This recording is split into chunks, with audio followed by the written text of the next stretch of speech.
It's the Inspired Word. My name is Gemineye. This is the basement of 101 Bar at Nexus Lounge.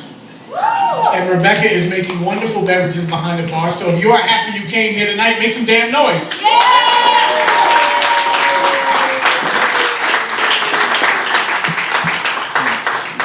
Make more noise than that. Once again, my name is Gemineye. This is another episode of the Inspired Word. Thank you for being here and joining us tonight. We have a couple people we'd like to introduce before we get started with our show. Once again, our videographer, the lovely, wonderful Amanda, is here filming me with a phone.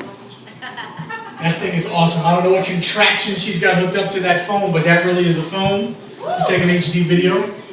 Quick information about our videographers. Those of you that are on our open mic, if you get up here and you don't wish to be videoed and be part of our video montage of our open mic tonight, just give us a little high sign when you get up here. We won't actually record you and put you on the internet if you're hiding from someone or in the witness protection program or anything along those lines, or if you forgot to register your address because you're a sex offender, anything along those lines, just, it's all good. Just tell us that you don't want to be videoed and we won't do that.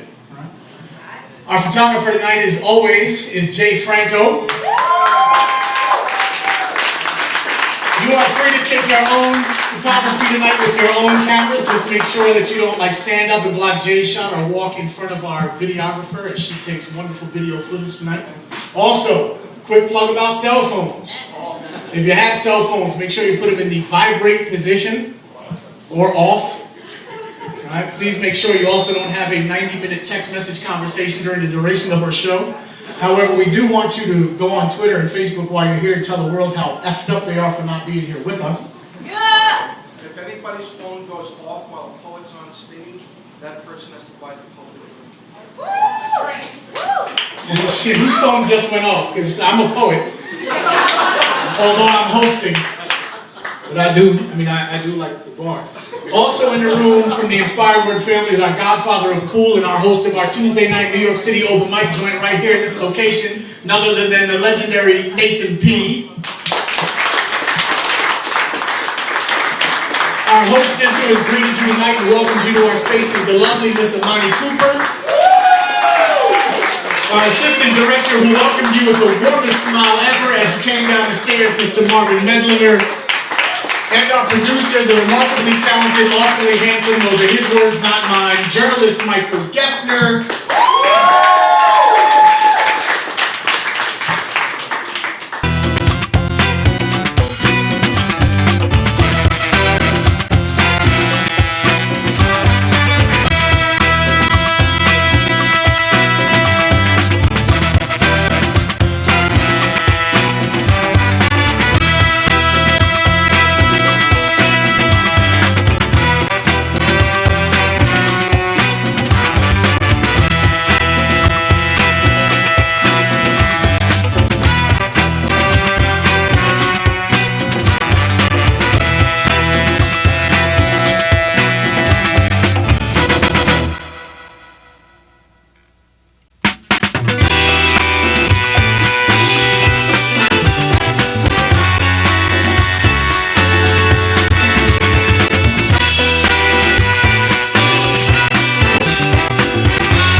After William Blake's Aubrey's Innocence, which has the first line of the poem. Well, actually has the title of the poem, which states, "To see a world in a grain of sand." We are star seeds, every one of us. You and me and you, and him and her, and them and they, and those who know of this are truly blessed.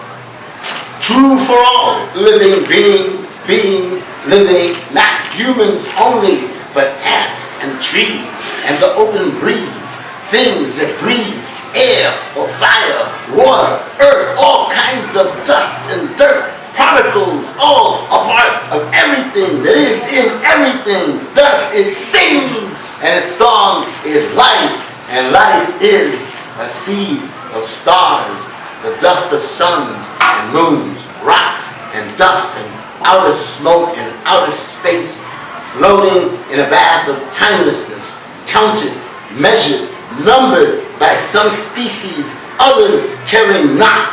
Science and mathematics trying to plot, poetry in motion, motion in a helix's curve, and life on earth becomes visible to you through the naked eye. Equal Marriage Act. It's called Two Women Sitting.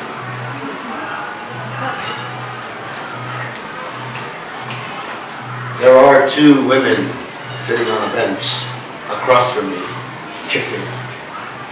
At this distance, they appear like lovers, a man and a woman, since both wear trousers, but both are women, and yet appear as lovers, a man and a woman.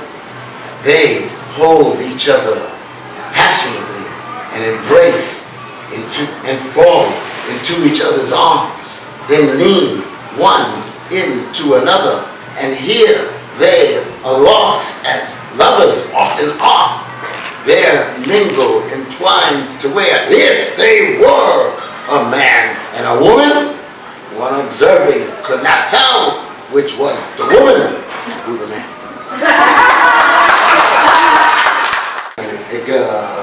Goody haikus. It's called Simply Arithmetic. Today, on 3rd Avenue, between 104th and 105th Streets, I counted 22 cops rush into a 99-cent store in order to subdue one irate customer.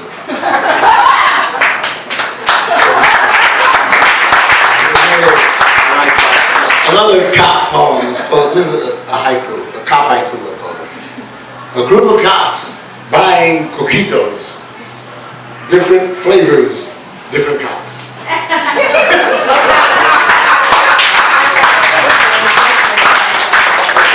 Excerpts from, I'm reading fast because they told me we gotta get out of here. No, don't worry for now. Enjoy yourself. Slow down. Don't rush. Excerpts from Justice for Cause. Because the situation is so truly bleak, I haven't raised my voice up to speak out with disgust against the daily torment and torture I see that seems innate within the lust that normal citizens go lusting after in this so modern day and archaic age in which we live. No, I've not risen to speak out against the daily wages of sin that mankind is involved in, because now hatred flaunts and strolls in busy metropolitan streets with the security of the police.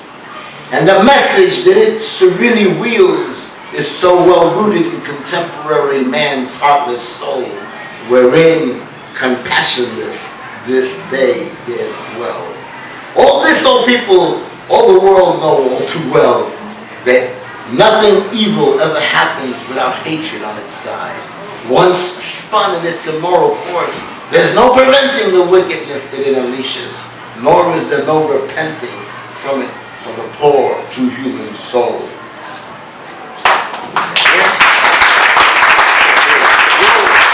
We'll come back to it later. I just finally made it. Okay.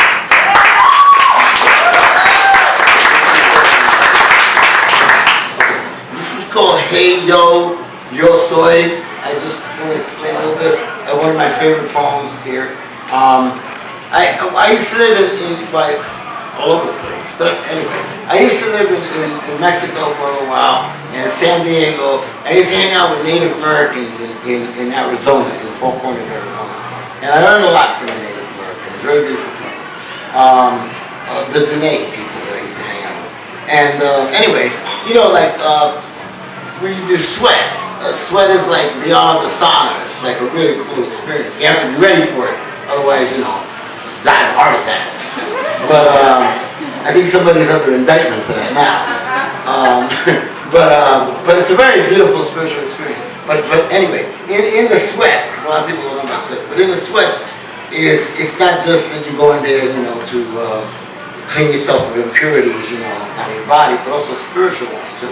So there's a lot of prayer going on and chanting. So anyway, this poem was not inspired by that, but by other things, but it begins with one of those kind of chants that happens.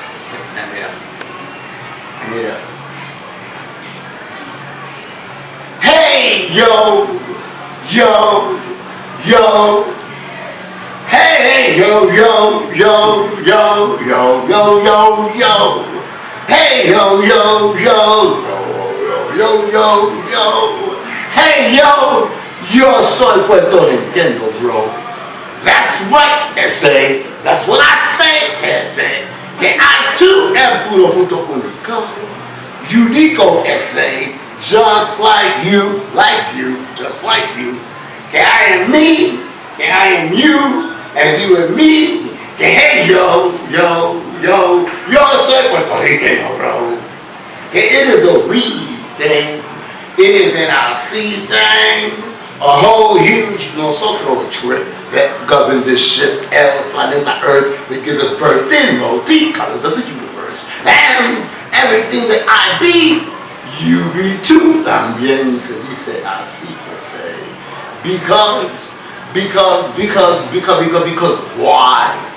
Because of love. Of a love so deep that still it seeps within us deep, yet still it seeps. Que mis raíces son de ese nativo, taíno, indígena de paraíso, hablando ritmo africano, que fue violado por un anti-cholo, españolo, therefore Latino, therefore why my hair grows so bro. Comprendez-vous? I'm telling you que soy modern Latin from el barrio Manhattan y que this thing, racism, isn't a natural schism that makes you part of a system that puts you in this prison for almost no reason y que that allows for killing your own, that allows for killing your own. This is the season for a good reason to show cause for what cause you would kill your own brother and say, hey, ese ahí, comprende mi, ese ahí.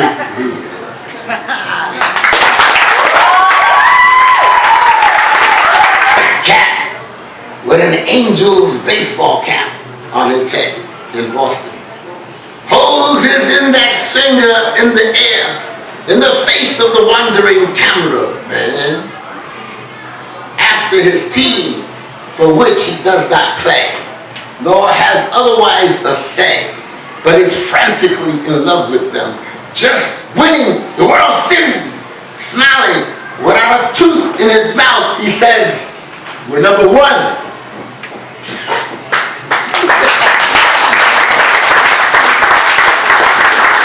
It's time for another haiku. This is called, I know he's in here, okay.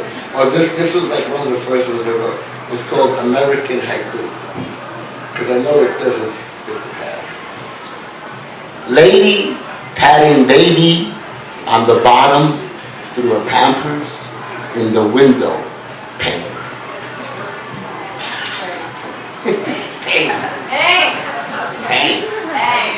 J. Christ, BC AD. The old man comes through the sliding doors in between the subway cars, now begging for change on his bare knees from strap hangers, barely hanging on to their own lives securely.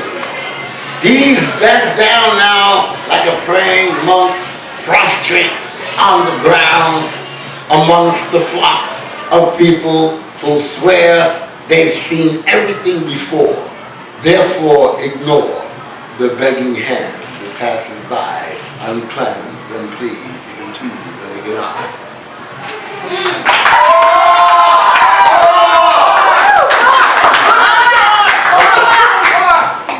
Okay. This is a poem I wrote when I only in San Francisco about 1975. I was living in this hotel room near the Tenderloin, and if you know San Francisco, so I named my hotel room the Poet's Suite because it was like a safe haven for the rest of the neighborhood. So it goes like this. The only poem I think I know. Within the Poet's Suite. To me, today, these walls are new. Their secrets have not yet come to greet my turning key. But I am here, nonetheless, to lay this traveler's sleep against their floating press. Although my name sails on someone else's lips. How simple the world was then, I, a child in sonnet's palm. The breast came to me to be kissed like sheep that comes to be counted on a restless bed. The neighbors with their stomachs wet crept near the cradle where a poem slept to touch it with their softest hands. Their careful words would fly. My youth was candy to the wrinkles in their eyes. But now, my, how I have grown. I do not remember women with whom I do not sleep. I do not write sober. I have trouble looking over my memory's shoulder.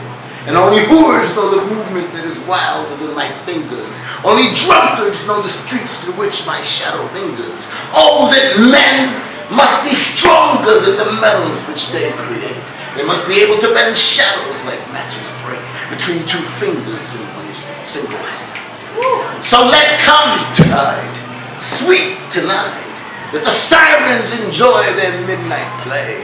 The lullabies drag themselves on tired feet. The naked dancers swim beneath my blanket sleep to wet themselves with my pillow's arms. That the windows tremble against us falling gold when myself will come to hug myself. Let history come finally to make me